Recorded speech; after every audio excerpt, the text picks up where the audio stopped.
ഏറ്റവും ചെറിയതും വലിയതും നല്ലതും അല്ലാത്തതുമായ പ്രതിഫലം നൽകാൻ യേശു മതിയായവൻ.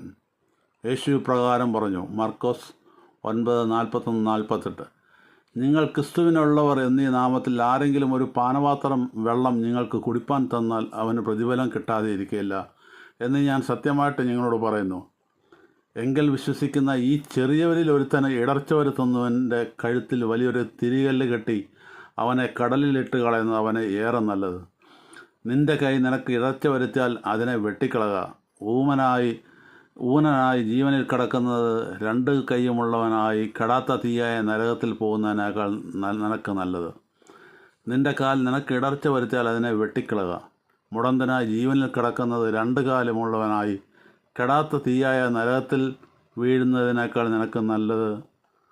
നിന്റെ കണ്ണ് നിനക്ക് ഇടർച്ച വരുത്തിയാൽ അതിനെ ചൂഴ്ന്നു കളയുക. ഒറ്റക്കണ്ണനായി ദൈവരാജ്യത്തിൽ കടക്കുന്നത് രണ്ട് കണ്ണുള്ളവനായി അഗ്നിനരകത്തിൽ വീഴുന്നതിനേക്കാൾ നിനക്ക് നല്ലത്. അവിടെ അവരുടെ പുഴു ചാകുന്നില്ല, തീ കെടുന്നതുമില്ല. ആമേൻ, ആമേൻ.